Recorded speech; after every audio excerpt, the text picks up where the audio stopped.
안녕하세요. 10분 안에 끝내는 HS기어법 특강 신윤철 강사입니다. 자, 오늘 이제 우리가 배워볼 어법은 방향부어라는 어법인데요. 자, 이 방향부어란 수어의 뒤에서 수어의 진행 방향을 나타내는 부어를 방향부어라고 부르게 되는데, 자, 일단 방향부어의 정확한 개념을 알기 전에 일단 여러분들이 방향부어의 종류를 먼저 확실하게 숙지해 주셔야 됩니다. 자, 방향부어는 보통 단순 방향부어와 복합 방향부어, 두 가지로 나눠 있게 되는데, 자, 일단 단순 방향부어들은 한 글자짜리 방향부어들이에요. 자, 그리고 여기 나와 있는 단어들을 보면은 대부분이 여러분들이 이미 알고 있는 그런 이제 단어일 텐데, 자, 일단 오다라는 의미를 가지는 lie, 그리고 가다, 취와 함께, 자, 그 다음에 위 방향을 얘기하는 샹, 그리고 아래 방향을 나타내는 시야, 그리고 밖으로 나간다는 의미를 가지는 추, 그리고 들어온다는 방향의 찐, 그리고 돌아오다라는 의미를 가진 호에이, 그리고 건너가다 혹은 지나가다의 의미를 가지는 꾸어, 그리고 아래에서 위의 방향으로 일어나다의 방향을 나타내는 지까지. 자, 이렇게 이제 단어들이 단순 방향 보어들이 되겠고요. 자, 그리고 복합 방향 보어들은 제가 이제 표로 한번 나타내 봤는데, 자, 일단 위에 있는 단순 방향 보어들 중에서 여기 샹, 시아, 추, 진, 호이, 구어, 치 이 단어들이 앞 글자에 들어가게 됩니다. 앞 글자. 자, 그리고 이제 오다와 가다의 의미를 가지는 라이와 취가 뒷글자에 들어가게 되면서 이음절자리 방향부어들, 여기 표 안에 있는 이음절자리 방향부어들이 바로 이 복합 방향부어에 속하게 되는데, 일단 이 복합 방향부어들도 여러분들이 단어를 보고 의미는 충분히 알 수도 있으실 거예요. 예를 들어서 자, 여기 나와 있는 출来같은 경우에는 원래 뜻이 이제 나오다라는 뜻이 되겠죠. 나오다. 자, 그리고 이제 그 출라이 앞에다가 여기에 어떤 동사를 하나 더 집어넣을 건데, 자, 그때 이제 이 출라이의 문장 성분이 보어가 된다라고 이제 이 개념을 잡아주시면 되겠고요. 자, 그럼 이제 자세한 어순을 좀 보도록 하겠습니다. 자, 일단 여기 표 안에 있는 이 보어의 종류들은 여러분들이 반드시 숙지해 주셔야 됩니다. 외워 주셔야 되고요. 자, 그리고 이제 위치를 좀 살펴보는데, 자, 일단 기본적으로 모든 보어들은 수어, 동사의 뒤쪽에 들어가 있어야 되기 때문에 어수는 간단합니다. 주어, 동사, 그리고 이제 아까 앞에서 봤었던 그 방향부어들이 들어가게 되고요. 자, 예시를 좀 보면은요. 타 파워라일러 이렇게 나와 있어요. 파워라일러. 파워가 이제 뛰다라는 동사였었고 그 뒤에 라이가 들어가 있으면은 해석은 어렵지 않을 거예요. 그가 뛰어왔다가 되는데, 자, 이때 이 뛰어오다 파워라이라는 그 표현이 하나의 단어가 아니라 파워는 동사의 역할을 하는 거예요. 뛰다. 그리고 뛰어서 오는 방향이 라이다. 그래서 해석은 뛰어오다라고 되지만 문장 성분을 나눈다면 이 파워가 동사, 수로 역할을 하고 라이는 방향 보호로 쓰였다라고 일단 구조를 나눠 주셔야 되고요. 자, 두 번째 문장. 他回来了 이렇게 나왔어요. 他回来了. 자, 이 回来 같은 경우에는 바로 앞 페이지에서 봤었던 그 복합 방향 보호에 들어가 있었던 그 표현인데요. 자, 만약에 이 호엘라이의 앞쪽에 또 다른 동사가 붙어 있다. 예를 들어서 세 번째 문장처럼 타파오 호엘라이러 이렇게 나와 있으면은 호엘라이는 복합 방향부어가 되는 겁니다. 뛰다가 동사가 되는 거고 돌아오다라는 방향부어가 만들어지는데, 만약에 두 번째 문장처럼 호엘라이 이런 복합 방향부어가 나왔는데 앞에 아무 동사가 없다. 그러면은 이 호이라는 단어가 동사 역할을 하는 거고요.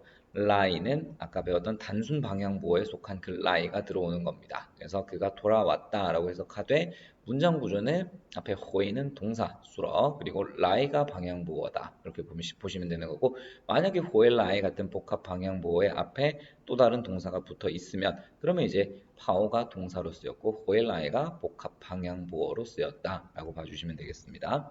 자, 또 다른 예시를 좀 더 보면요. 죄송해요. 他带취了. 그럼 이제 뜻이 그녀는 가지고 올라갔다가 되고, 따이 가지다가 동사, 그리고 취가 가다 방향보 역할을 하는 거고요. 자, 두 번째 문장. 他上去了.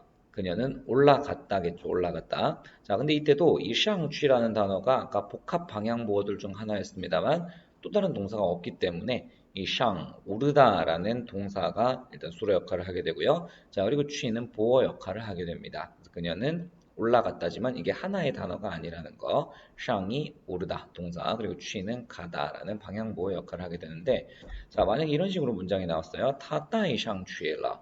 자, 그럼 이제 해석을 일단 그녀가 가지고 올라갔다가 되면서 여기 따이가 동사, 수로 역할을 하면서 샹 취는 이제 방향보어, 복합 방향보어의 역할을 하게 되는 겁니다.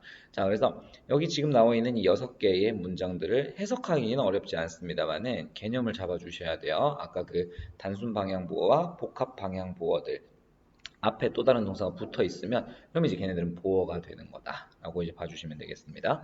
자, 그리고 이제 목적어의 위치를 우리가 알아보는데, 자, 기본적으로 목적어의 위치는 이 보어들의 뒤쪽에 향해 줘야 됩니다. 자, 그래서 예문을 보면은, 자, 你带来身份证이라고 했어요. 자, 带来는 이제 가지고 오다라는 의미고, 가지다, 따이가 동사, 라이, 오다가 보어 역할을 하는데, 자, 이때 목적어 신분증이라는 단어죠. 身份证은 마지막에 이 방향보의 뒤쪽에 속하게 되고요. 자, 두 번째 문장. 타시양 추러 이거 반파 나와 있는데 시양이 여기서는 생각하다라는 동사로 쓰였습니다. 그리고 추가 원래 이제 나오다라는 의미인데 시양과 추가 만나면 어떤 아이디어 같은 것들이 생각해서 밖으로 나왔다의 의미를 가지기 때문에 생각해냈다라고 보시면 돼요. 생각해냈다. 자, 그리고 이제 이거 반파 하나의 방법을 생각해냈다라고 할 때 이 목적어는 방향보의 뒤에 넣어주셔야 되는 거고요. 자, 세 번째 문장. 자, 이번엔 복합 방향보어를 넣었습니다. 他买回来了 하면은 그는 사서 돌아왔다 라는 표현이 되는데, 자, 그때 목적어 찌가 빙고 몇 개의 사과를 사서 돌아왔다 할 때 목적어의 위치는 방향보의 뒤쪽에 속한다. 이 점 기억해 주셔야 됩니다.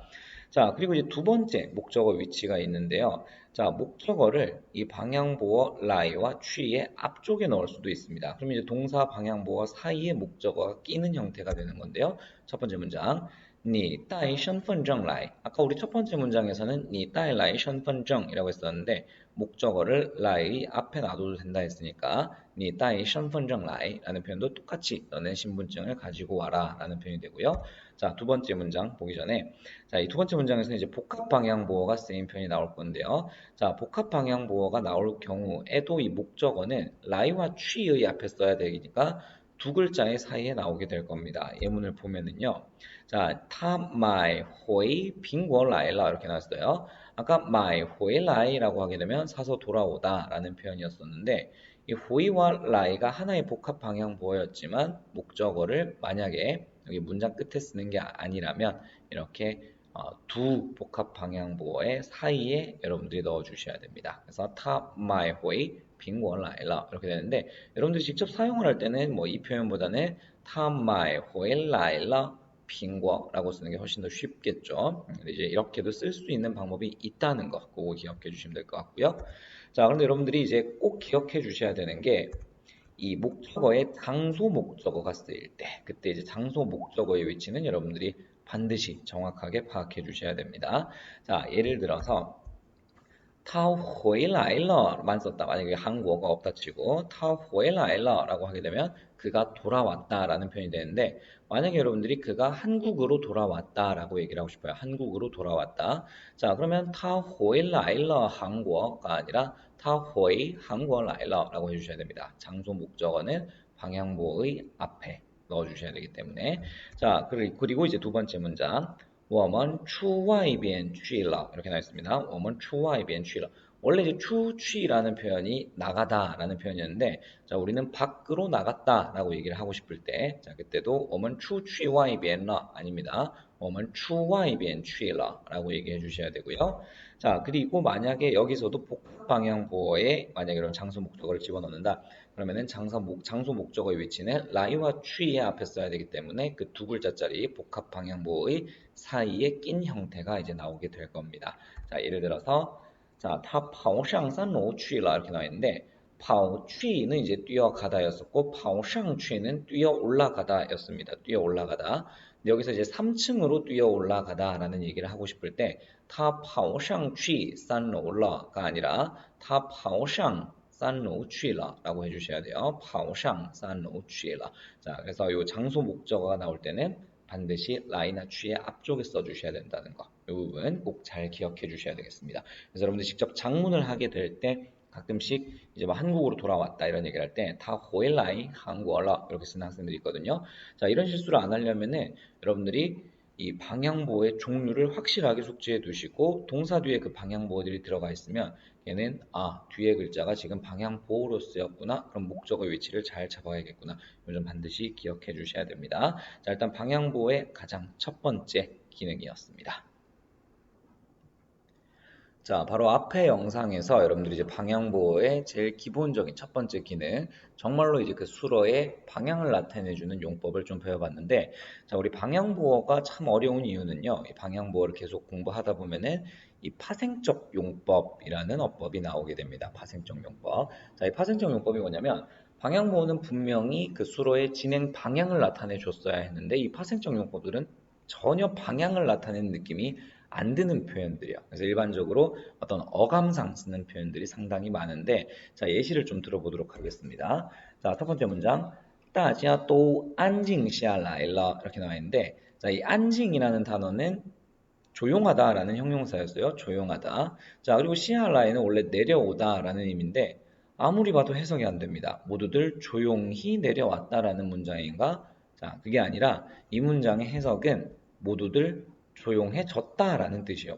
모두들 조용해졌다. 자, 이 의미에서 지금 시알라이 원래 내려오다의 느낌은 전혀 나지 않습니다. 자, 이런 것들이 이제 바로 파생적 용법이라는 건데 다시 말씀드리지만 파생적 용법은 그 기본적인 방향보호의 기능은 수로의 방향을 나타내는 거라 했었지만 이 파생적 용법들은 그냥 어감상 쓰는 표현이 많다라는 거. 자, 또 다른 예시를 보면은요. 자, 他终于明白过来了 이렇게 났어요. 자, 终于는 마침내란 뜻이었고 明白는 이해하다라는 뜻이요. 이해하다. 자, 그리고 过来는 원래는 이제 건너오다 혹은 지나오다 이런 의미를 가지고 있는 단어인데 그러면 해석이 되게 이상합니다. 이해해서 건너왔다라는 뜻인가? 이런 생각이 들 수 있는데, 자, 이 문장의 해석은 그는 마침내 이해했답니다. 그냥 明白了라고 하는 거나 明白过来了라고 하는 거나 똑같은 의미로 해석이 된다라는 거죠. 그래서 여기서도 원래의 뜻이었던 그 건너오다 혹은 지나오다의 그 의미를 완전히 잃어버린 그런 문장이 됐고요. 자, 그리고 세 번째 문장. 我能听出来你的声音 이렇게 했어요. 我能听出来你的声音. 자, 여기서 팅은 이제 듣다라는 표현이고 출라이라는 단어는 원래 나오다라는 뜻입니다. 나오다. 자, 그리고 너의 목소리를 이렇게 나와 있는데 자, 이 문장도 출라이를 그냥 나오다라고 해석하면 되게 이상하죠. 나는 너의 목소리를 들어 나올 수 있다.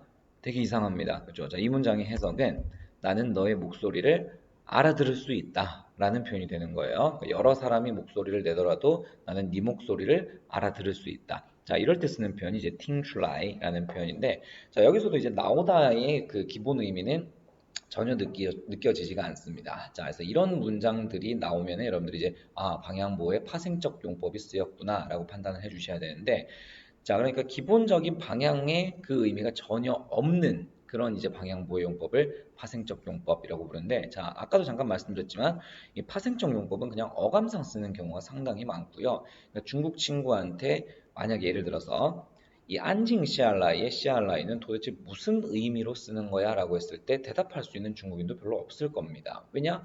그 사람들도 그냥 어릴 때부터 그냥 조용해지다라고 얘기를 할 때 항상 우리는 시알라이를 써왔는데 근데 이제 내려오다와는 전혀 다른 느낌이야. 근데 정확히 왜 쓰는지는 잘 모르겠어. 이런 대답이 많이 나올 겁니다. 자, 그렇기 때문에 여러분들이 이 파생적 용법이 나왔다. 그러면 굳이 정확한 파생적 용법을 해석하지 않으셔도 괜찮습니다. 그냥 이 앞에 나와 있는 형용사들이나 이런 동사들의 뜻만 알고 있으셔도 충분히 문장을 해석할 수 있을 거예요.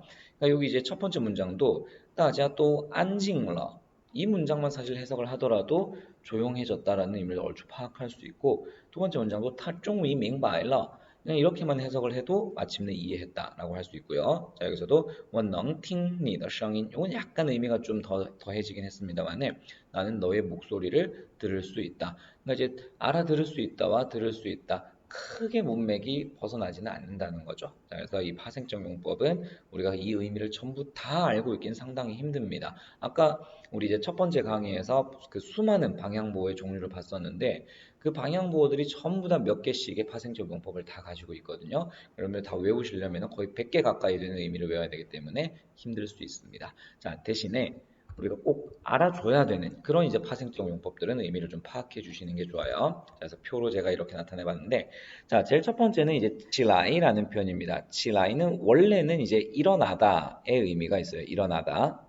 자, 그런데 이 치라이가 때로는 시작하다의 의미를 가지기도 합니다. 예를 들어서 타 쿠치라이라 이런 문장이 났어요. 쿠치라이라. 그럼 이제 그녀는 울기 시작했다 라고 해석해 주시면 좋습니다. 울기 시작했다. 그러니까 일어나다와 시작하다는 전혀 다른 느낌입니다만 이렇게 쓰이고요. 자, 두 번째는 이제 뭐뭐 하기에 어떠어떠하다라는 의미가 있고요. 자, 니 칸치라이 한레이 이렇게 나와 있어요. 칸치라이는 보기에 어떠어떠하다니까 해석이 너는 보기에 되게 피곤해 보인다가 되는 건데 만약에 내가 상대방의 목소리를 듣고 오늘 되게 목소리가 피곤해 보인다라고 한다면 여기 칸 대신에 팅을 넣어주셔야 되겠죠. 니 팅치라이 흔레이라고 할 겁니다. 자, 그리고 시알라이가 이제 내려오다의 의미였었는데 과거부터 현재까지의 지속을 나타낼 때도 시알라이를 쓸 수 있어요. 과거부터 현재까지. 자, 근데 한국어에서도 이제 이런 문장을 얘기를 할 때 우리 내려온다라는 말을 좀 쓸 때도 있거든요. 예를 들어서 자, 这是从古代流传下来的 이렇게 났어요. 流传이 이제 전하다, 뭐 전해져 오다라는 표현이고, 자, 그러면 이것은 고대로부터 그리고 전해져 내려온 것이다. 이렇게 이제 해석을 할 수 있죠. 자, 그러면 이 시알라이는 내려오다의 느낌이 확 드는데요. 라고 할 수 있지만, 원래 기본적인 방향을 나타내는 시알라이는 원래는 위에서 아래의 방향이었습니다. 위에서 아래의 방향. 근데 여기 나오는 시알라이는 과거부터 현재까지의 그 지속을 나타내기 때문에 기존에 우리가 쓰던 이제 방향부호랑은 조금 다른 느낌이에요. 한국어로 내려오다의 의미가 붙긴 합니다만은 얘는 과거부터 현재까지의 지속을 나타내고 자 그리고 시아라이의 반대 개념이라고 할 수 있는 이 시아취 원래는 이제 내려가다라는 표현인데 현재부터 미래까지의 지속을 나타냅니다. 자, 그래서 타 이후 예 호이 누리 시아취라고 나왔어요. 자, 그는 이후에도 누리는 이제 노력하다라는 표현이고 여기서 후에는 일 것이다로 사용을 했습니다. 자, 그럼 해석이 그는 이후에도 열심히 노력해 나갈 것이다. 해갈 것이다. 라는 의미가 됩니다. 그래서 시알라이의 반대 개념이 되는 게 이 시아취라고 보시면 되겠고요. 자, 그 다음에 이제 윗상자 두 개 나와 있습니다. 자, 원래 단독으로 쓸 때는 위로 올라가는 방향을 나타냈었는데, 자, 여기서 시작의 의미를 가질 수가 있어요. 근데 이 시작의 의미로 나올 때는 우리 이제 뭐 초중급 단계에서 많은 표현을 쓰지는 않고요. 거의 요 예문 하나 외워주시면 좋습니다. 我爱上你了 라고 하게 되면 나는 너를 사랑하게 되었다 라고 해석이 되거든요. 사랑하게 되었다. 그래서 이것도 위로 올라가는 방향의 느낌은 전혀 없습니다만 파생적 용법으로 쓰였을 때 뭐뭐 하게 되었다, 하기 시작했다 라고 해석해 주시면 되겠고 만약에 I 대신에 나는 너를 좋아하게 되었다. 좋아하기 시작했다라고 할 때는 我喜欢上你了 라고 하셔도 괜찮습니다. 자, 그리고 이제 두 번째 샹의 그 파생적 의미는 목적 달성이 있는데 자, 이 샹의 의미도 우리 초중급 단계에서는 거의 이 문장만 나온다라고 보시면 돼요. 我考上大学了 라고 하게 되면 대학교에 합격했다라는 뜻인데 이 카오샹이라는 표현이 이제 시험을 쳐서 합격할 때 그때 이제 카오샹이라는 표현을 쓰게 됩니다. 그래서 카오샹 다쉐러 그냥 문장째로 외워주시면 될 것 같아요. 자, 그래서 이 샹이 두 가지 파생적 용법을 가진다까지 이제 기억해 주시면 되겠는데 자 그럼 이 파생적 용법까지 이제 여러분들이 어느 정도 숙지를 하시게 되면은 방향부어는 좀 공부가 다 되었다라고 보셔도 좋은데요. 자, 결국에 이 방향부어는 크게 두 가지로 나눠진다고 보시면 됩니다. 정말로 그 수어의 방향을 나타내는 방향부어. 우리 이제 첫 번째 강의에서 봤었던 두 번째는 어감상 사용이 많이 되는 파생적 용법이라고 보시면 되겠습니다. 자, 다시 말씀드립니다만 그 파생적 용법들은 우리가 100% 완벽하게 다 외워서 쓰기는 힘들기 때문에 아까 제가 잠깐 알려드렸던 그 자주 쓰이는 파생적 용법 정도만 숙지해 주시고 나머지는 파생적 용법들 그냥 나오면 어감상 썼구나 라고 자연스럽게 해석하고 넘어가 주셔도 좋을 것 같습니다. 자, 그러면 오늘의 어법은 방향부어였었고요. 자, 저는 지금까지 신윤철 강사였습니다.